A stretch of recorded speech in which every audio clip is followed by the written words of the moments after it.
Chapter 3. An essay would be nice. I wrote this essay for Ms. Rollo. She no longer exists. She became a Mrs. something or another.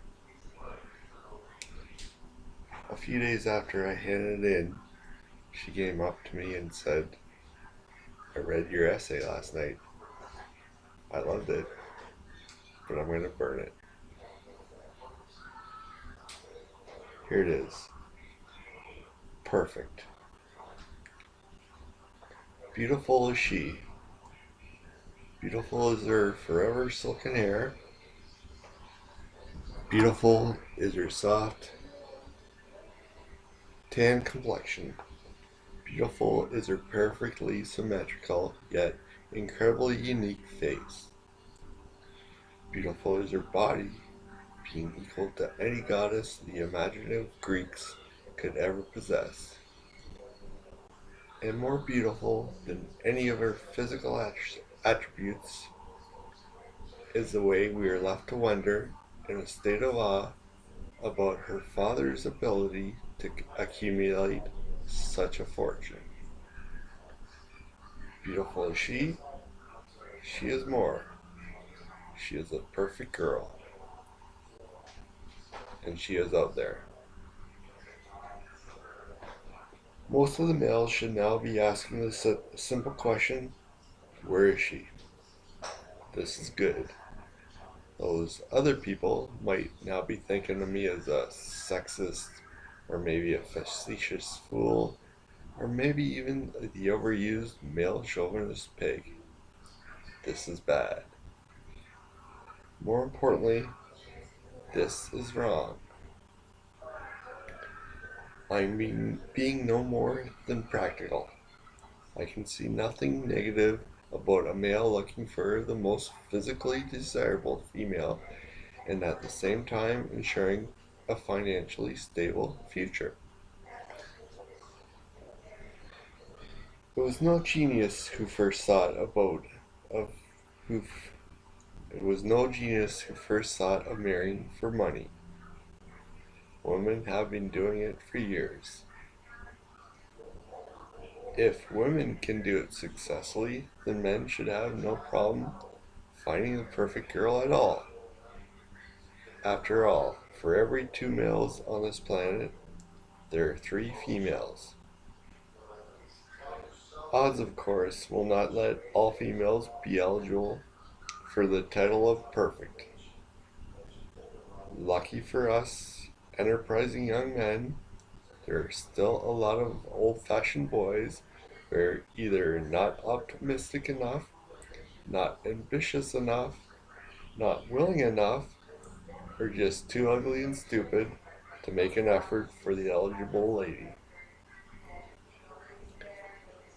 Another thing aiding us practical men is the fact most males believe all these perfect girls are taken several times over.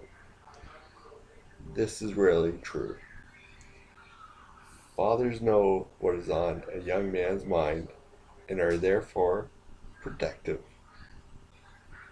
A rich father can afford to send his daughter to a private and all girls school. This not only deprives the perfect girl from meeting a lot of boys, but it also makes her desperate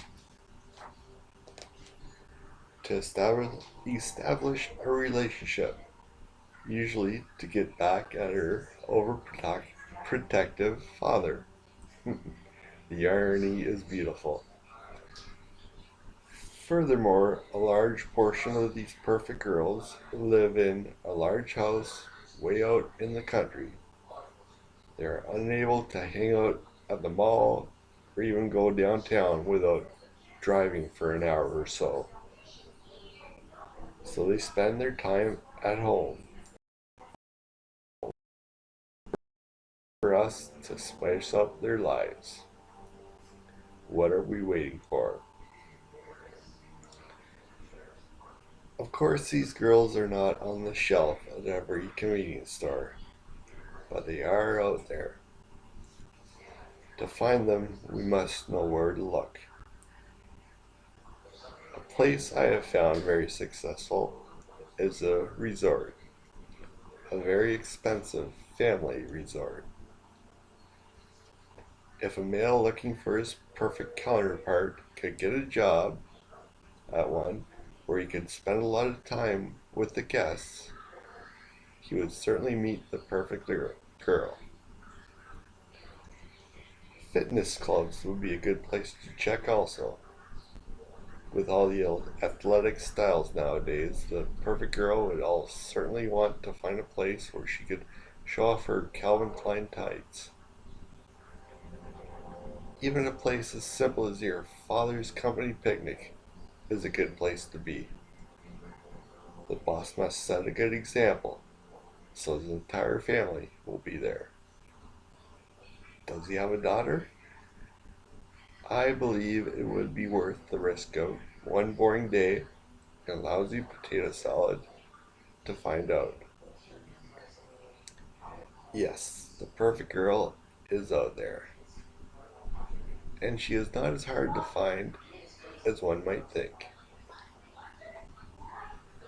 Unfortunately, I must accept the fact that there will still be a few individuals believing my girls are morally unjust in thinking I am less than an enterprising young man. And they are wrong. Again, if it will make me happy and make her happy, then what can possibly be wrong with me hunting her down? And she will be happy. After all, she is not looking for perfection, merely a relationship.